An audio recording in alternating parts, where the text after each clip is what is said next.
Smart aesthetics, branding, marketing, entrepreneurship. Greetings and welcome back to the Kiss My Aesthetic podcast, everybody. I'm making this episode because on TikTok Live last night, someone asked this question and I realized I never made an episode about it.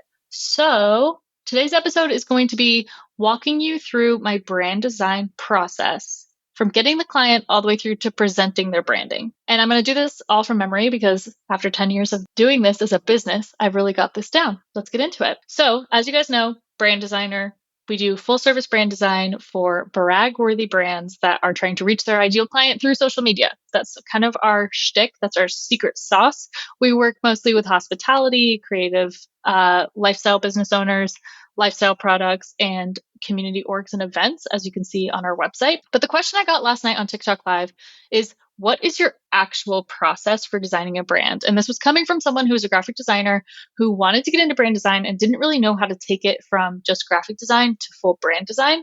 So my goal in this episode is really to document that for you. This isn't going to cover onboarding. I've got a separate episode where I've talked about that with Cody. I maybe might also record another solo episode specifically about onboarding and offboarding.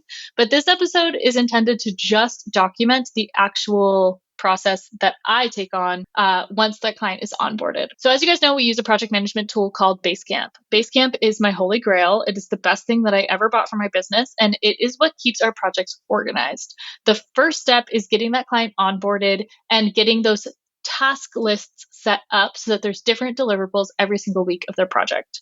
And the way that goes is kind of like this. Once they're onboarded, they've already filled out the brand questionnaire. That is the long form, 6-page questions that really give us all the context that we need to know about their brand before we start the design. So they're filling that out before their project start date. The week of their project start date, they book a call with us. It's typically an hour, sometimes it's 90 minutes, but the goal on that call is to really figure out what it is they're wanting us to design, right? So I will get on a call with a client, and this is pretty much my script. Welcome to your call. Today's goal is going to be sorting through all your answers, adding my own notes and follow-up questions, and really sifting through what needs to float to the top of the branding versus what things are going to be a given. And I like to do this in a few ways. So I will get on the screen share with the client. We'll pull up their questionnaire in Google Doc. And I like to use a highlighting stoplight system. Green, yellow, red. So green, anything that's highlighted green is going to be stuff that's really unique to their brand. So AKA stuff that really needs to be a part of their branding or rebranding because it's really important to them, or it helps them stand out against their competitors, or it's just interesting. That's always going to be highlighted green. Anything highlighted yellow is what I call a bonk. So it doesn't really mean anything to anyone, but a bonk is described as something that is going to be industry standard. So a lot of times people will say that their core values are transparency and honesty and integrity. If you're running a business that's not honest, transparent, and with integrity, then we've got problems, right? So those as core values are not as strong as we like to be sassy or fun, or we have a really measured approach to the way that we do XYZ. Those adjectives are much more descriptive of that specific brand. So those would be highlighted green. The ones that are, we're trustworthy, yellow, that's a bonk. And the bonk is coming from really like my past Greek life experience, where when we would talk to potential new members to join the sorority, if you talk to them and the summary of your conversation was, oh, she's so nice, bonk, everyone would say bonk, like in the whole room, because nice doesn't tell me anything about that person. I need to know she loves to surf. She eats breakfast burritos at this place.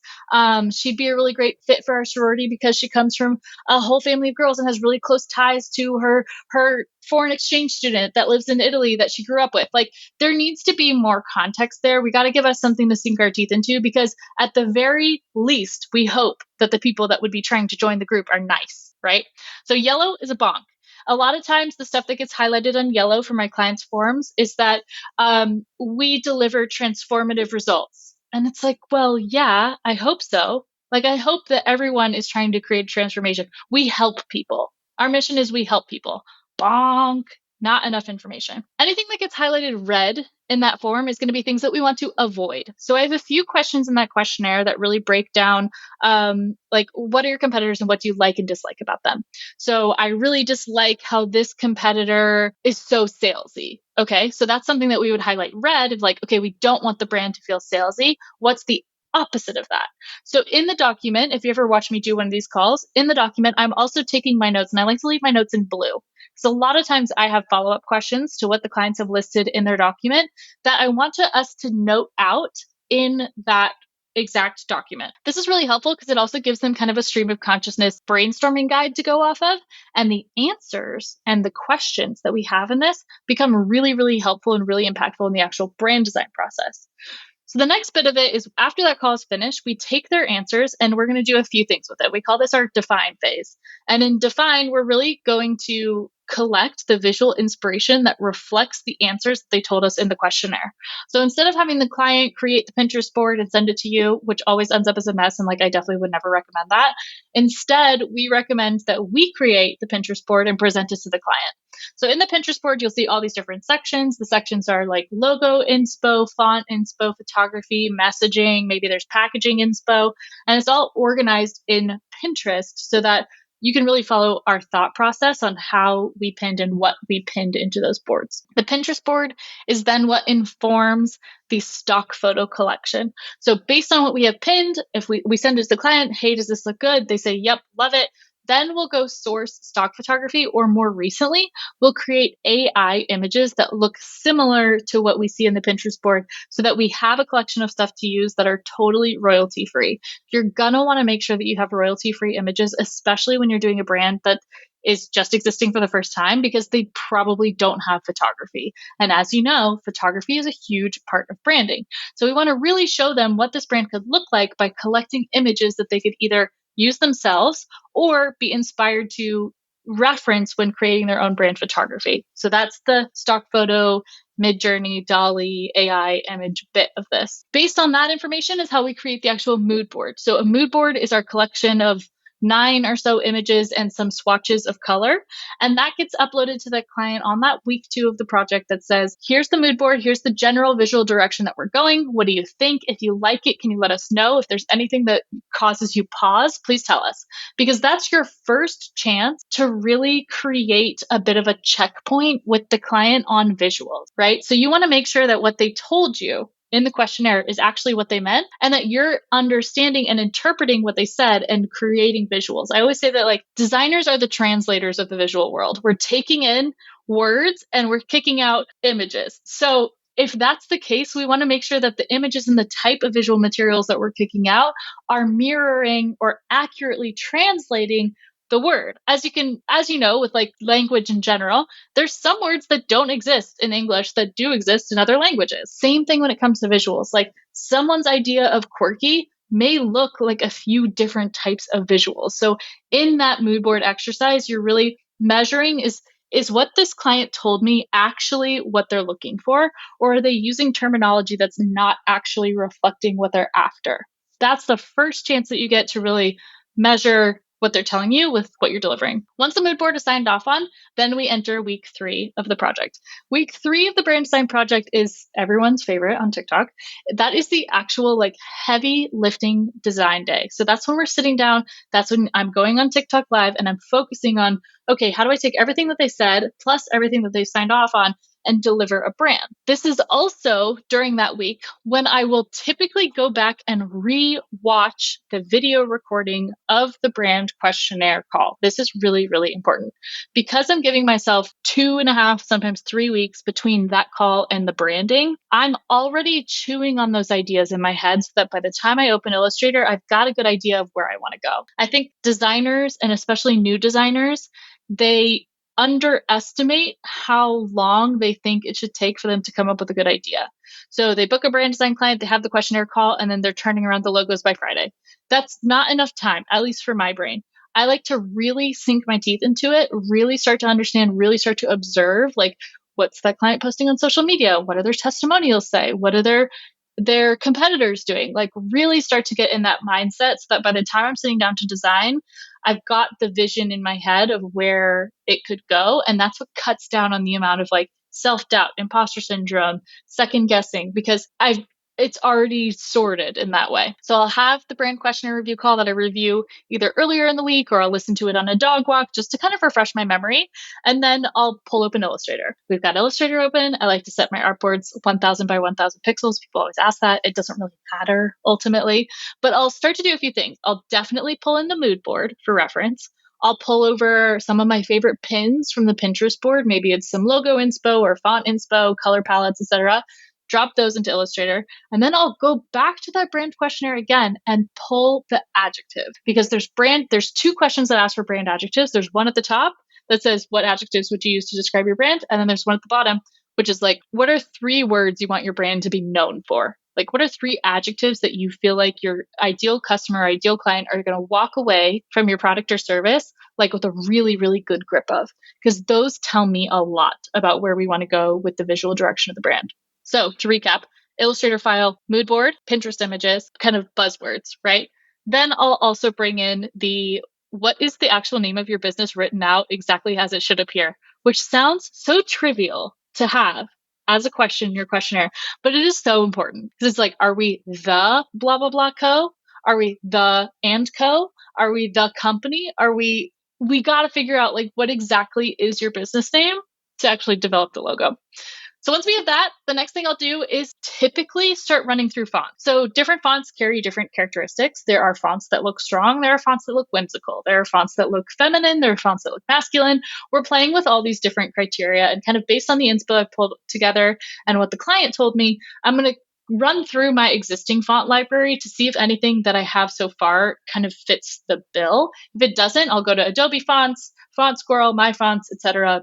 Kind of play around with that. I have a tendency to lean more towards word mark based logos, typography based logos instead of symbol based logos. That doesn't mean I can't do symbol. We definitely do our fair share of symbols, but that's just kind of my design sensibility, and what clients come to us for is having a really good kind of understanding of like the typography, still whimsical, but more of a typographical approach to logo design. Once we've narrowed in on a font that we like, then that's where the real fun comes in. So you'll see me on TikTok Live, of course, sitting here kind of starting to manipulate letter forms and starting to manipulate text. It's really important that your logo is more than just a typeface for a few reasons. One, you want to make sure that it's not replicatable just by like typing it out in the font. 2, you want to really make sure that you're doing something that's kind of that trademarkable design that has some kind of custom quality to it that makes it have that logo essence. You can see examples of this all over my website.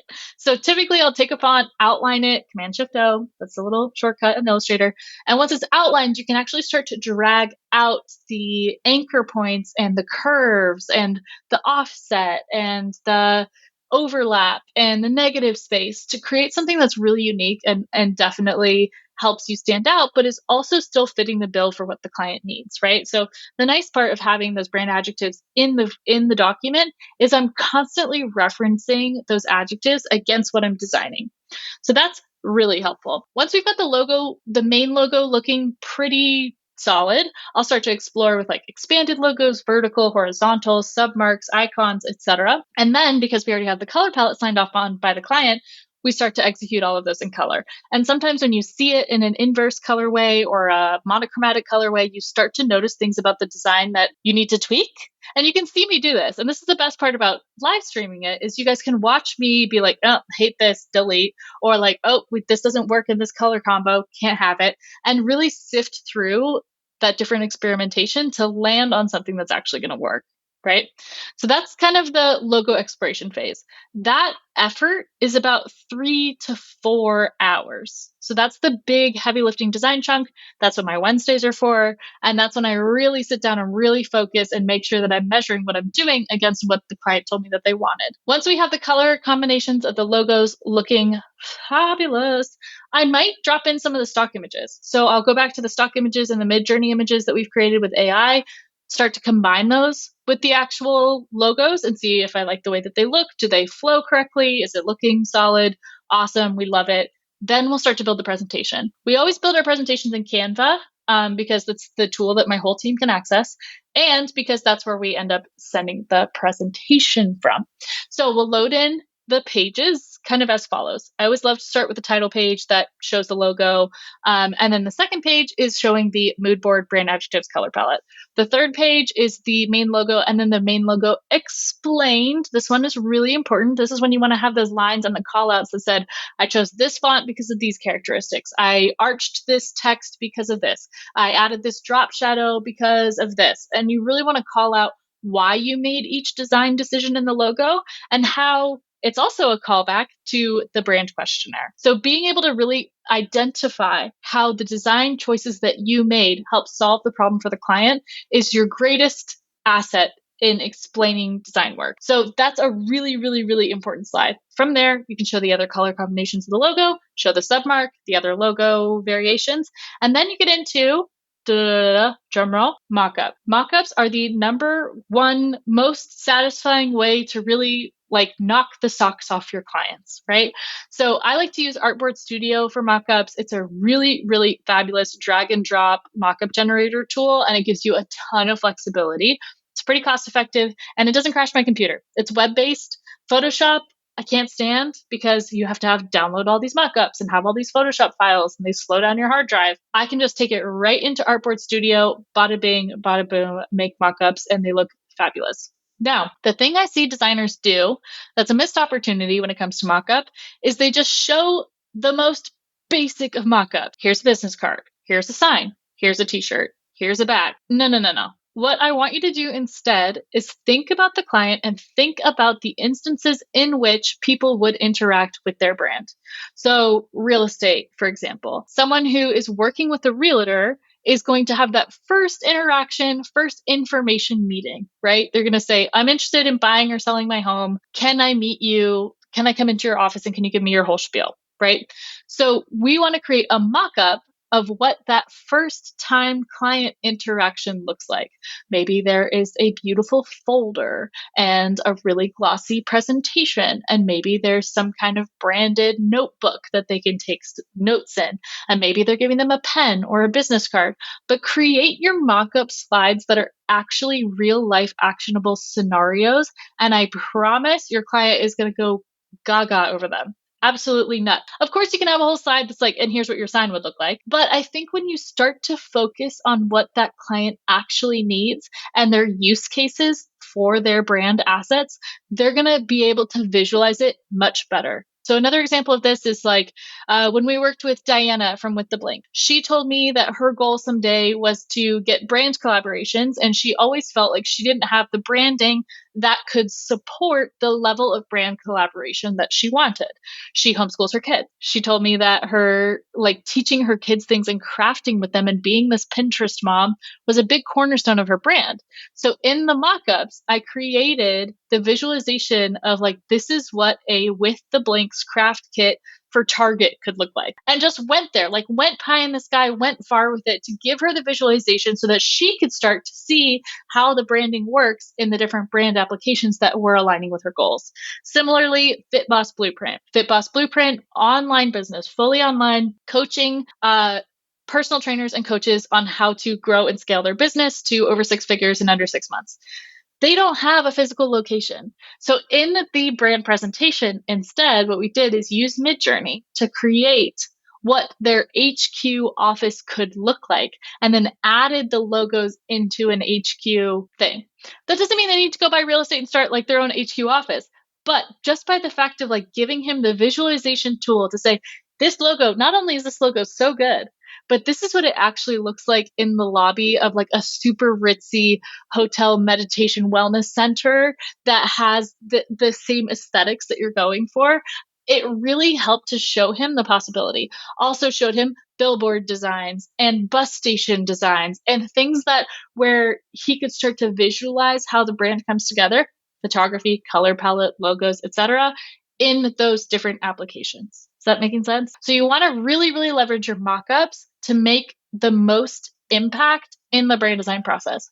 So once all of the design, all of the mood boards, the logos, the mock-ups are loaded into the presentation in Canva, what you'll see me do is record a 12 to 15 minute video recapping the entire thing. This part is so important because it allowed me to do a few things. One, it allowed me to get through my entire thought process, start to finish, without having to gauge the client's reaction.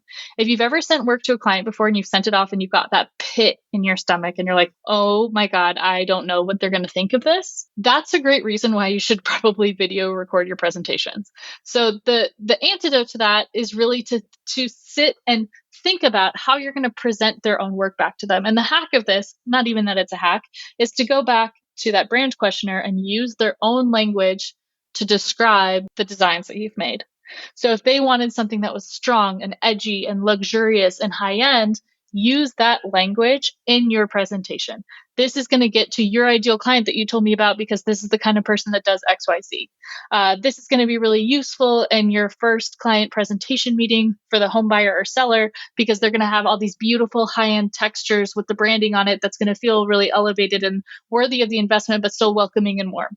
Those are just some examples off the top of my head. If you want to see the videos I'm talking about, they all live on my website. Not all of them, but a lot of them do. So if you click on the portfolio page and you click into any of those projects, you can actually watch the 12 to 15-minute video that I originally sent to the client. So you can watch the whole thing, like what the deliverable was to the client, where I really walk through, you told me these were your goals, this is how I delivered on those goals, and here's where you could take it. So that video presentation, that to us is really like our brag-worthy part of the process, because it also creates an opportunity, and this is kind of talking point number 2, where anyone who wants to weigh in on the branding that's not the business owner themselves then can't do it unless they have contact. So if you're a new designer, you've all had this scenario where you send something to a client and they say, oh, I showed my husband and he thinks this, or I sent it to my neighbor and oh, I stopped by and my sister-in-law who is working in an industry completely unrelated, who was not a part of any of the calls that we had, thinks that the logo looks like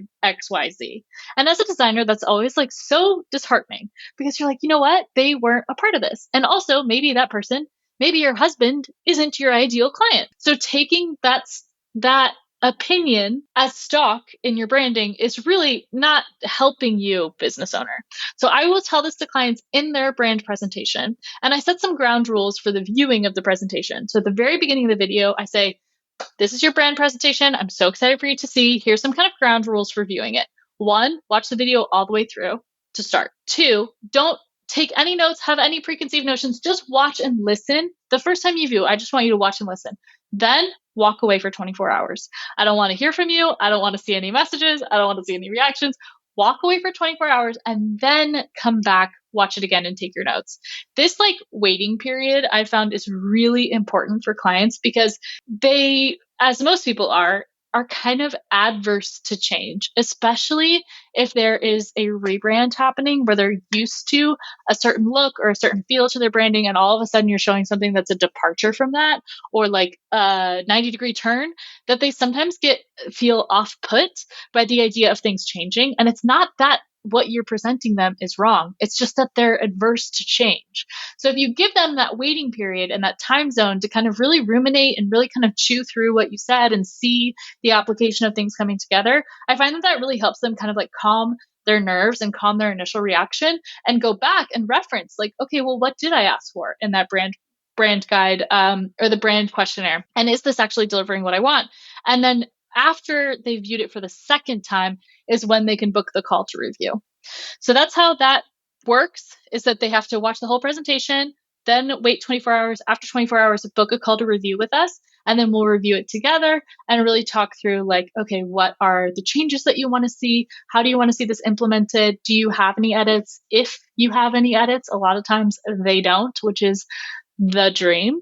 But that's the whole design process part of it. And then once they've kind of signed off on that, it's on to like offboarding. Once everything's approved, that's where we're like, great, rock and roll. Here's how we get you all the assets. Here's what you do with them after that. Off to the races. I feel like I just talked so fast. This always happens on solo episodes. There's just no way for me to possibly talk slow, but that's the name of the game. And that's why the solo episodes are only 25 minutes.